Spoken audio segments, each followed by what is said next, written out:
Hey, what's up everybody? It's Coach Matt, EliteThrowsCoaching.com. Before we get going with the video today, make sure to click the subscribe button right down there and that bell notification icon right next to it.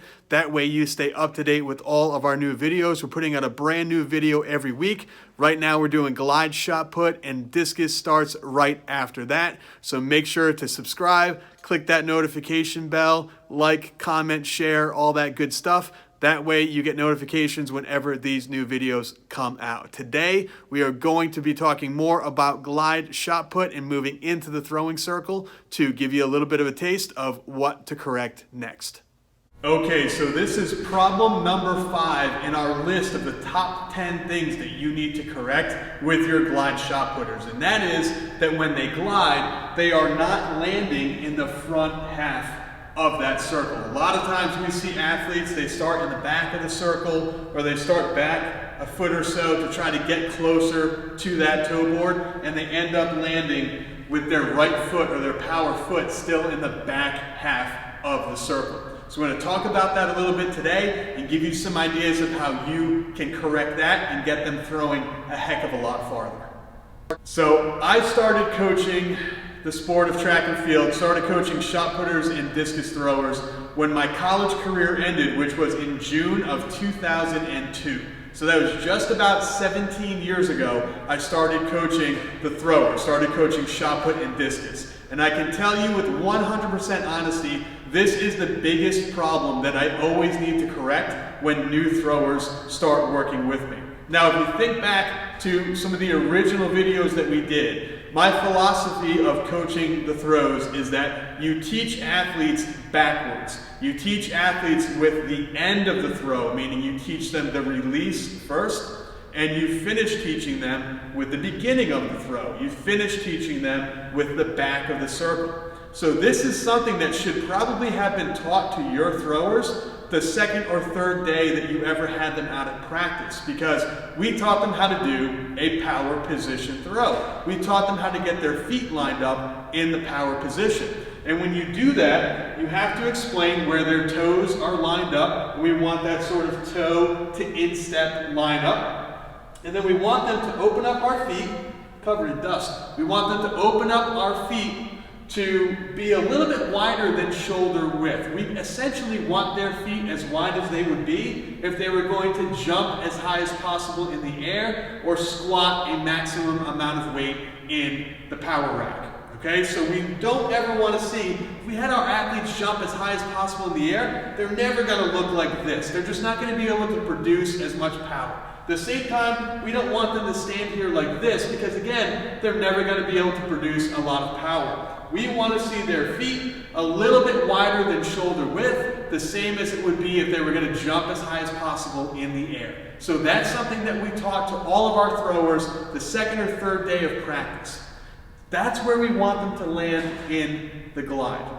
We do not want to see one foot on one side of the circle and the other foot way the heck over here. You're never going to be able to produce a ton of power. The other problem with this is that if your feet are that wide, you're going to pick your power foot up off the circle way too early. So we know that when we get into a proper power position, if we're doing a standing throw or if we're landing out of that glide, we want to see, again, feet in a really nice position, nice powerful separation. We don't want the feet too wide, and watch what happens. If we go through this with really solid form and technique, we're going to have the shot or the discus, but we're talking about shot up against the neck. We're going to ground the left foot. We're going to start working on turning the entire right side as one unit down the middle of that throw, down the middle of that sector. We're going to start to slap and open up and call our shot, pull and push.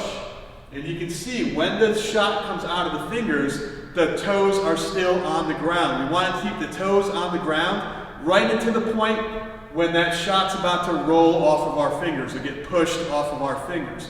Watch what happens if the feet are too wide. Now I'm 6'3", so imagine if somebody was 5'8" or 5'9", and they had their feet this wide. Now you don't have your weight in the proper position. You've got your joints aren't stacked up correctly, but say you still went through the throw correctly. You're going to ground that left foot We're going to work on turning the right side. All my weight has already shifted. We're going to open up this left arm. We're going to call our shot. We're going to throw it up there. We're going to push, and all of a sudden, look what happened.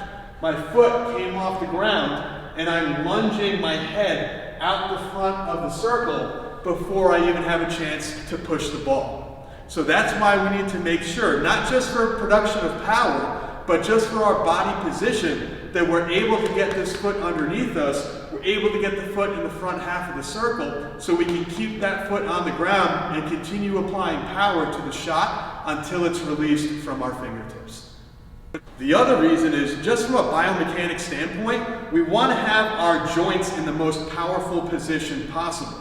So think of a squat. What do we always say? We want the knees tracking with the toes. We want the knee directly over the ankle. We want to sit into that position. That's a powerful position. We never want to squat like this with our knees inside of our ankles. We want to see ankles right over, knees right over the ankles, tracking with the toes.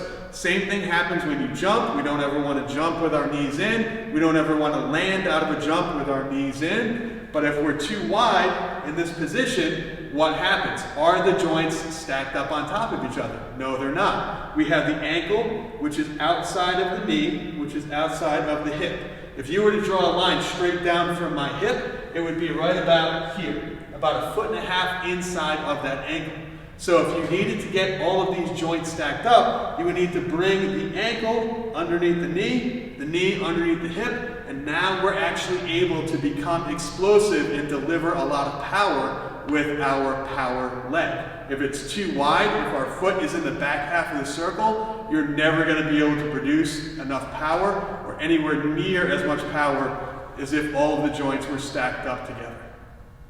The only person I have ever had come close to even getting his foot on the midline of that circle was 6'7", and he had obnoxiously long legs for being 6'7". I know that sounds weird, but he wasn't 6'7" with a huge torso. He was 6'7" with really long legs, and even at his height as a glider, he wasn't too far in the back. His foot was right on the middle of this circle.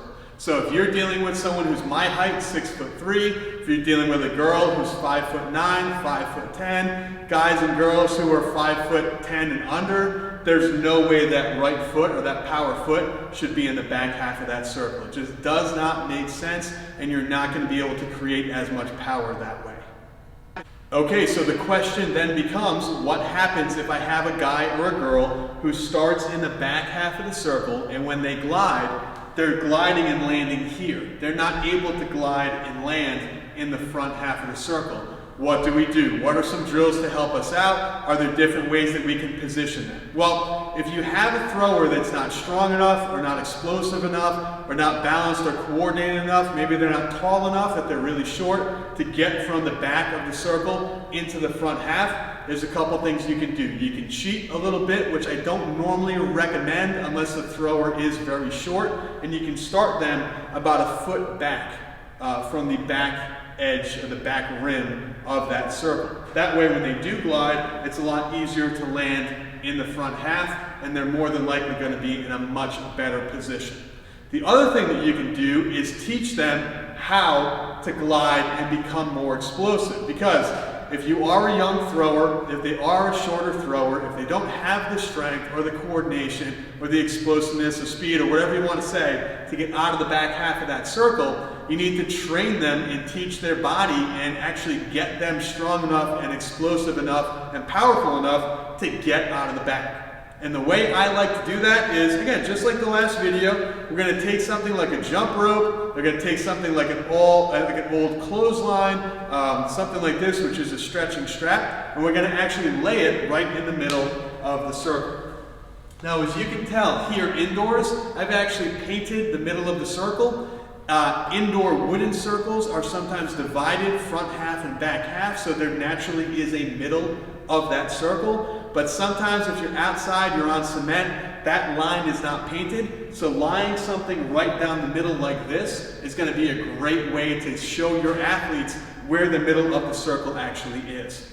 Putting something down like a jump rope, we've used those ratcheting toe straps from my Jeep before. Something nice and flat like this. If they do step on it, it's not going to hurt them, it's not going to trip them, it's not going to make them roll an ankle. They will be totally okay. You don't want to use something like a javelin or a broomstick or a piece of PVC pipe like a javelin tube, because if they do land on it, they might get hurt and roll their ankle.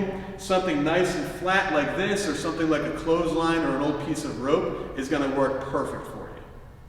Now, all we're going to do is have the athlete start in the back of the circle in a good glide position. We're going to have them get low. They're going to be able to look behind them and see how far they have to glide to get into the front half of the circle. And remember, when they do this, you have to think about the stuff in the previous videos. You want to make sure that you're not using your head and your upper back to gain speed. You want to make sure you're not using that left arm and double pumping that left arm to gain speed. You want to make sure you're keeping the left arm long. You want to make sure you're keeping the head down, keeping the upper back or the entire back spine parallel with the ground. So when they can see how far back they have to go, it's going to freak them out a little bit, but it's also going to encourage them and push them to really get a good drive off of that heel out of the back. Now when they first start out, they might start out here, kind of be a little wobbly and look back, and then they're going to glide, oops, accidentally